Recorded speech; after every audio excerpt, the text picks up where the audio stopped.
What is the second Passover? The Torah tells us that the second year, when the Jewish people were in the desert, God tells Moses they should offer the Paschal lamb in the desert. They should bring the korban Pesach. However, the laws are that if you are impure, you came in contact with a dead body, you cannot bring a sacrifice in the temple. And so there were people, a few people, that were impure. And they came to Moses. And they said to Moses, Moses, we cannot bring the Paschal lamb because we came in contact with a dead body. And therefore, they use these two words, lo manigora. Lo manigora. Why should we lose out? Why should we be diminished? Why should we not have the opportunity to participate like everybody else and bring this korban, this sacrifice to God? Now, it's interesting to note that the word korban, which is translated to mean sacrifice, literally means karov, to get close. By bringing the sacrifice, you are getting closer to God. It's an intimate relationship. So why should we lose out, diminished from this intimate relationship with God, this opportunity to connect?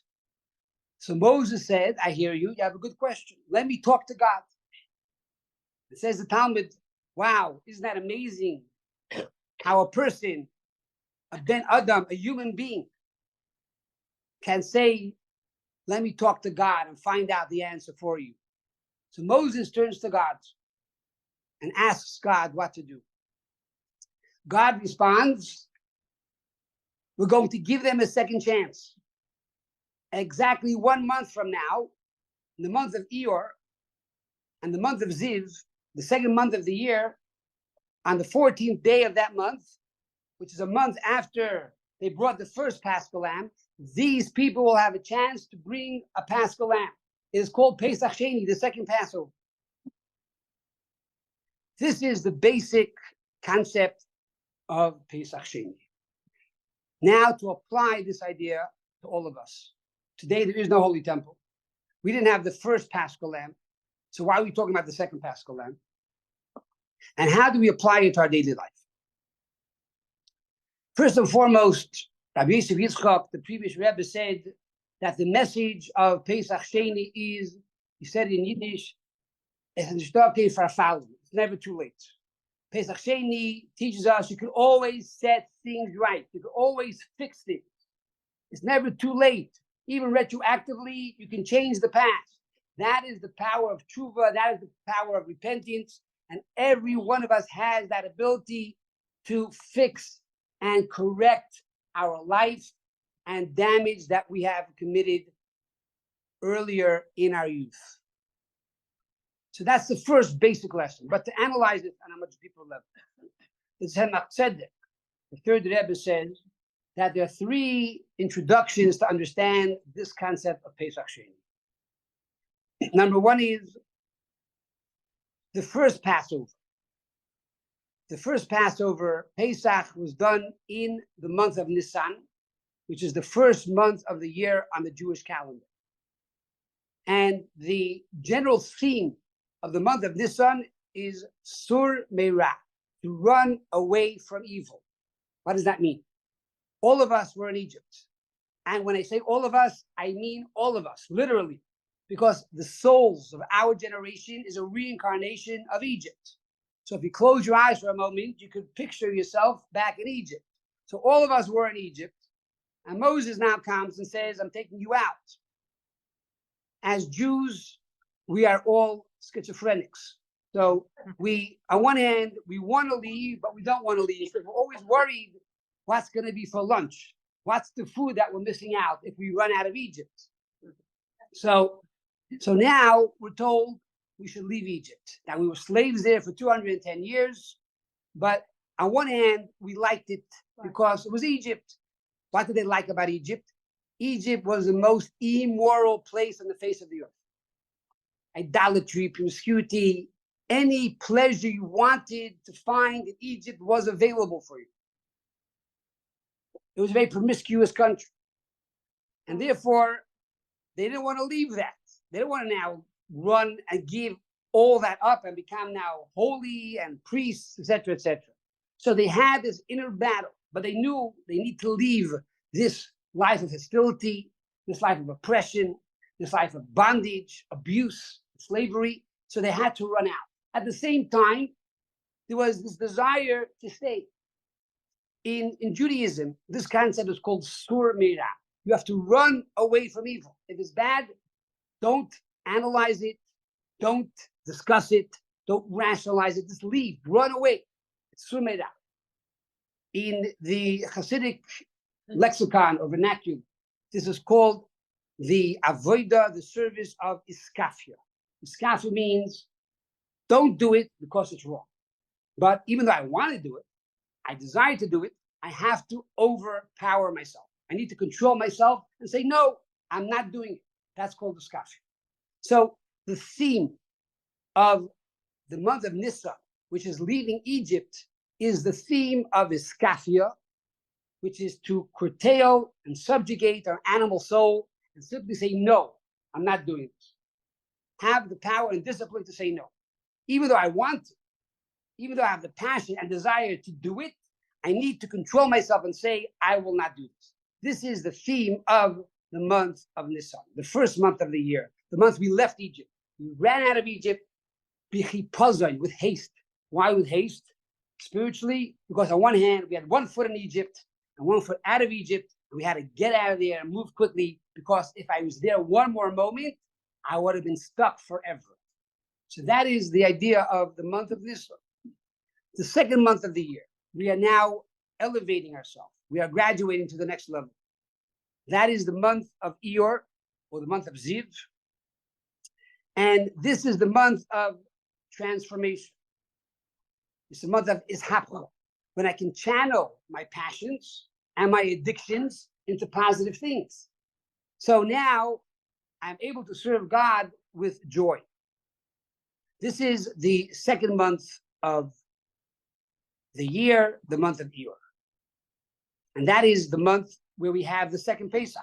In other words, the second Pesach is actually higher than the first Pesach, even though it seems to be like a makeup test for those who missed out on the first Passover. In reality, it's the next level. Pesach Sheni means the second quantum leap. The first Passover was Pesach, that God jumped over the houses of the Jewish people.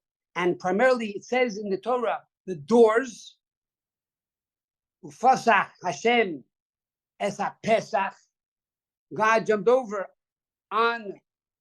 the door posts, over the doors of the Jewish people. And the second Passover represents a greater quantum leap, because now we are entering into the month of Iyar, the month of transformation. So therefore, it's a greater Passover. Number 2, the second introduction of the Tzemach Tzedek. Kabbalistically, when we talk about the Sfirot, the attributes, the emotions of each month, just like we have various emotions within our body, the same is true within the world. Each month has a different attribute. It has a different emotion. The emotion and attribute of Nisan is the attribute of Malchus, royalty, kingship. The emotion and attribute of Iyar, the second month of the year, is called Yisoid, foundation, bonding. This is the difference between Joseph and his brothers. The brothers of Joseph, it says, were making sheaves of wheat out in the field. They were gathering kernels and stalks and bringing them together and tying them together. This is the idea of what we call avodas habirurim in Kabbalah, to elevate the sparks of the world.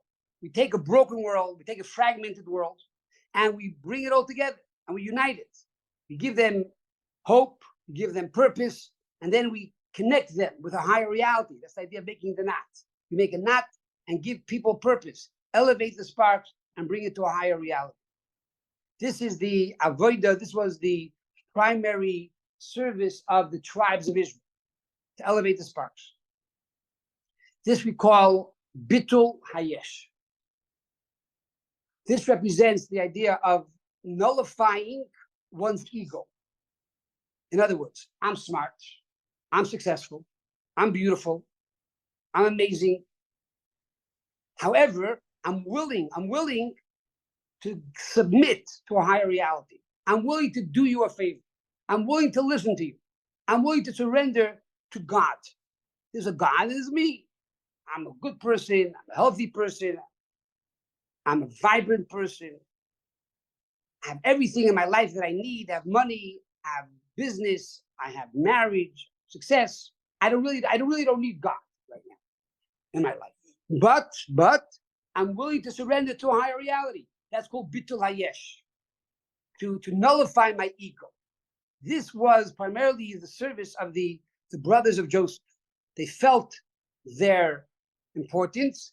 However, at the same time, they were willing to surrender to a higher reality. I'll put on tefillin every day. I'll keep kosher. I'll keep Shabbos, even though I want to go skiing in Vermont on Shabbos, or I want to go to Hawaii and I want to go in the water swimming and surfing. I will make sure those 25 hours I'll keep Shabbos. That is the idea of bitul hayesh, to nullify the ego. This is the month of Nissan. This is the month of Malchus. Malchus, royalty means I submit to the king. I submit to royalty. Then you have the month of Iyar, the second month, which is called the month of Soid, Yesoid, the month of bonding, or the month of foundation.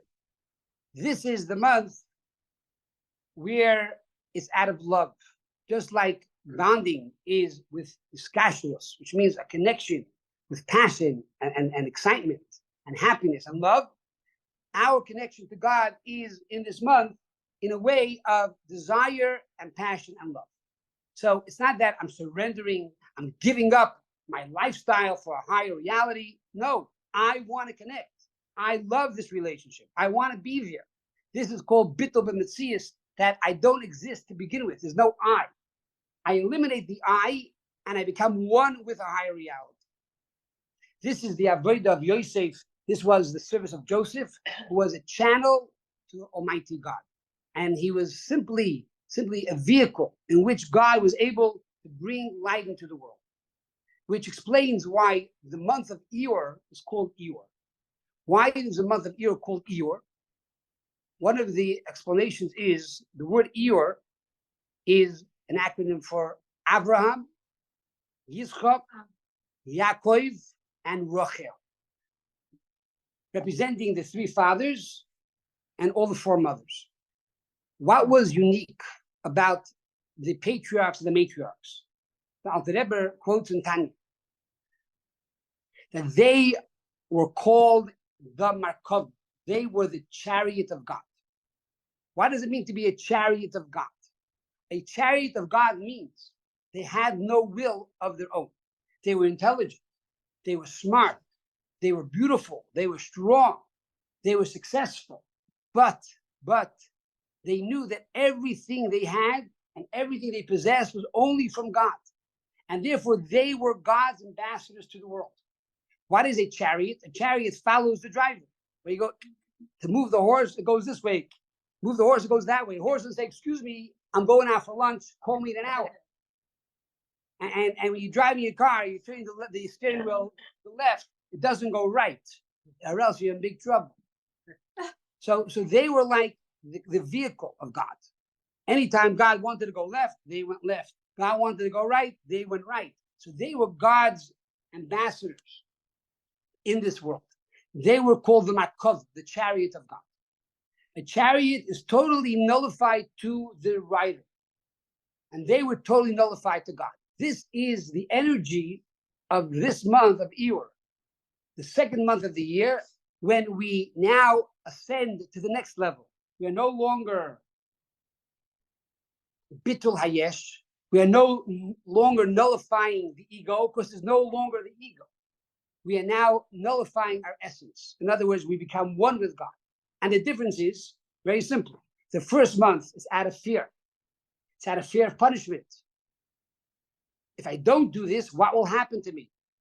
If I don't do this, I will lose money. If I don't do this, God forbid, I will get sick. If I don't do this, I'll be unsuccessful. Okay, so I'm afraid. I'll follow the Torah. That's the first step. That's a baby step. However, the second month of the year, we are now an older child. We're an adult. As you know, we spoke many times that Passover is the birth of the Jewish people.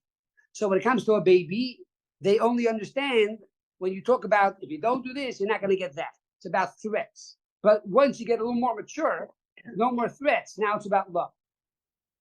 So in the second month, the month of Iyar, we now raise the vibration to a new level, and we are doing God's will because we love God, and we want to do what He needs from us.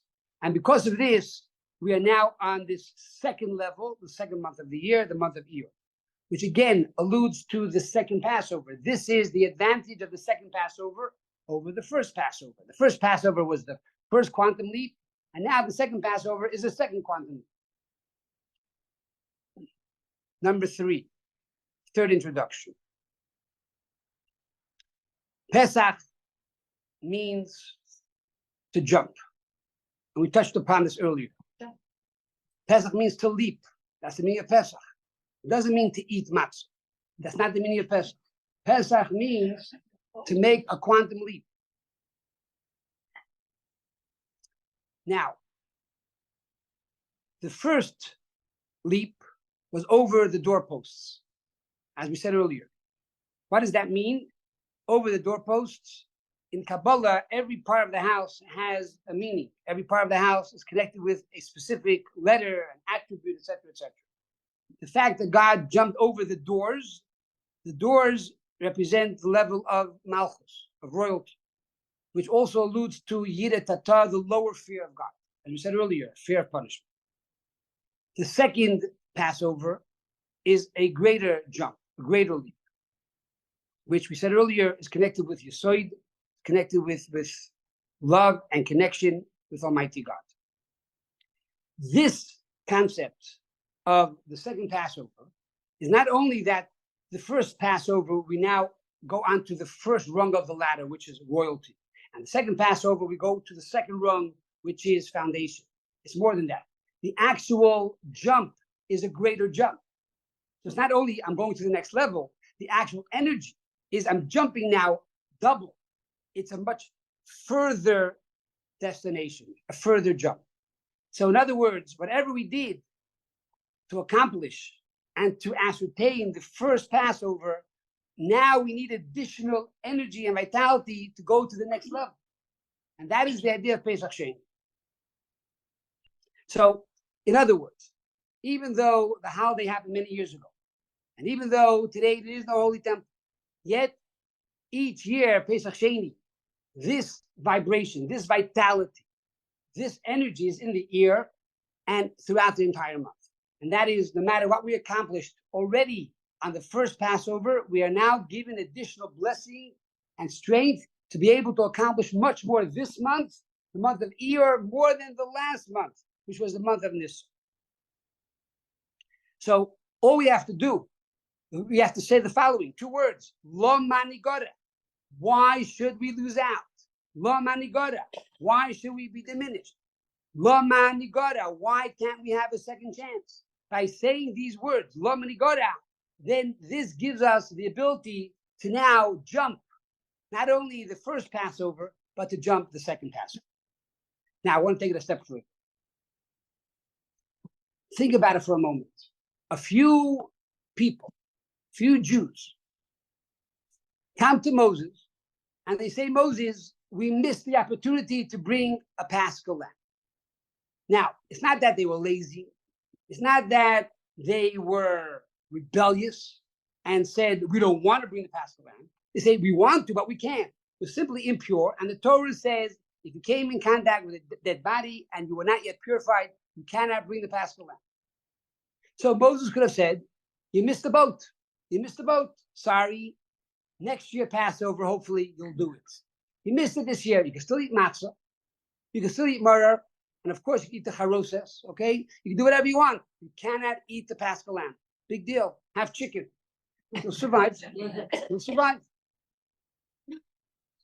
Yet, Moses took these people seriously because they were sincere. And he went to God. God, what should we do? What does God do? He creates a new mitzvah in the Torah. Almighty God, the creator of the universe, the king of all kings, who is infinite, the omnipotent, listens to a request of a finite, mortal individual who is impure, who says, I want to become more holy. So God says, I will change the whole destiny of the universe.